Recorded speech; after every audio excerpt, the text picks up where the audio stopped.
conics, basically the extension on what we saw with parametrics and the parabola in the extension 1 course.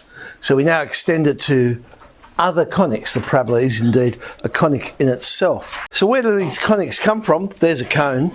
If I was to slice a cone horizontally, then no matter where I slice it, the shape I would get would be a circle. That's the first of the conics. The eccentricity of a circle, we say, is 0.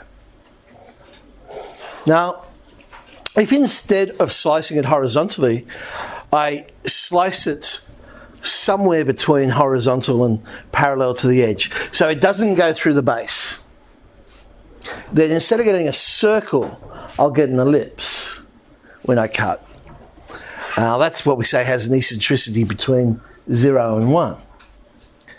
If I now was to slice parallel to the edge, so it now must go through the base because I'm parallel to the edge, that's when we get our parabola. It has an eccentricity of 1. And then the other one is then when if I slice it now, but it's no longer parallel to the edge, but just through some other angle which comes through the base, then we get a hyperbola.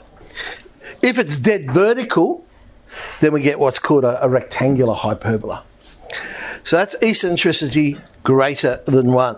So that's where all the slices come from in the cone to come up with what we call the conic sections. Now they're all related. So the definition we saw for parabola is exactly the same as the other conics. The locus of all the points whose distance from a fixed point, which we call the focus, is a multiple of its distance from a fixed line, directrix. Now, if you remember back with the parabola, we didn't say a multiple of its distance.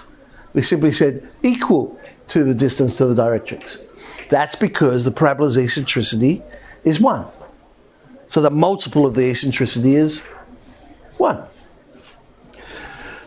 But for every other conic, it's times the eccentricity. There's our point, random point. We're saying distance to the focus there's distance to the directrix. Now if I want an ellipse, that's where the eccentricity was, which one was it? Okay, smaller than 1. So we're saying the distance to the focus is a multiple that is smaller than 1, its distance to the directrix. In other words, it's closer to the focus than it is the directrix. Okay. So any point will be closer to the focus than it is the directrix. Whereas our hyperbola, so there's random point, focus, the directrix comes on the inside for this one. There's our hyperbola. The eccentricity for a hyperbola was greater than 1.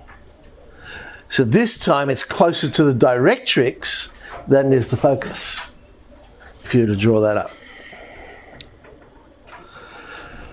So PS is equal to the eccentricity times PN. Distance to the focus is equal to the eccentricity times distance to the directrix. Or if you like, we can simply say eccentricity is distance to the focus divided by distance to the directrix. Okay.